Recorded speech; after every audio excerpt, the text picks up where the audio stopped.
எல்லாருக்கும் வணக்கங்க. இந்த பதிவில் எதை பற்றி பார்க்க போகிறோன்னு பார்த்தீங்கன்னா, நீங்கள் ஸ்டாக் மார்க்கெட்னு எடுத்துக்கிட்டாலே நீங்கள் எந்த டூலில் ஒர்க் பண்ணாலும், அதாவது நீங்கள் இண்டெக்ஸாக இருக்கட்டும், உங்கள் ஸ்டாக் மார்க்கெட்டாக இருக்கட்டும், எதில் நீங்கள் ஒர்க் பண்ணாலுமே உங்களுக்கு முக்கியமாக தெரிய வேண்டிய விஷயம் சப்போர்ட்னா என்ன, ரெசிஸ்டன்ஸ்னால் என்ன, இதை இந்த பதிவில் நாங்கள் உங்களுக்கு கற்றுத்தர போகிறோம். இந்த பதிவு வெறும் உங்களோட எஜுகேஷன் பர்பஸ்க்காக மட்டுமே தவிர பை அண்ட் செல் ரெக்கமெண்டேஷன் கிடையாது. வாங்க ரூலுக்கு போகலாம். ரூல் என்னன்னு பார்த்தீங்கன்னா ரொம்ப சிம்பிளுங்க.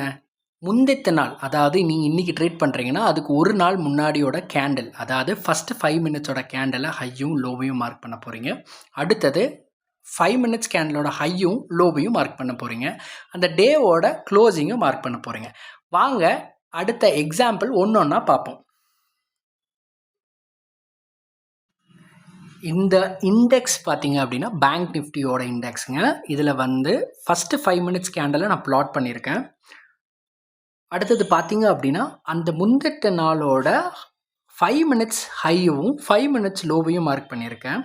அதுக்கப்புறம் பார்த்தீங்க அப்படின்னா நிஃப்டியோட க்ளோசிங் எதில் க்ளோஸ் ஆச்சோ அதோட மார்க்கிங்ஸும், அதுக்கப்புறம் நிஃப்டியோட 500 இன்ட்டு மல்டிபிள்ஸ். இப்போ எக்ஸாம்பிள் நீங்கள் வந்து ஒரு நிஃப்டி ட்ரேட் பண்ணுறீங்க அப்படின்னா அதோட 500 இன்ட்டு 1500 2000 எந்த மாதிரி இருந்தாலும் அதையும் நீங்கள் பிளாக் பண்ணிவிட்டு நீங்கள் மார்க் பண்ணுங்கள். அதுக்கப்புறமேட்டு நீங்கள் ப்ரைஸ் லெவல் மார்க் பண்ணிவிட்டு கேண்டில் வந்து முந்தித்த நாளோட ஹையை உடச்சா பை போங்க, முந்தித்த நாளோட லோ உடச்சா நீங்கள் செல் போகலாம். இதுதான் கான்செப்ட்டு. ஸோ இந்த ட்ரேடு நீங்கள் ஃபாலோ பண்ணியிருந்தீங்க அப்படின்னா, அந்த ஏடிஎம் ஸ்ட்ரைக்கை நீங்கள் சூஸ் பண்ணியிருந்தீங்க அப்படின்னா உங்களுக்கு எவ்வளோ ப்ராஃபிட் வந்திருக்குன்னு இந்த பதிவில் காட்ட போகிறோம்.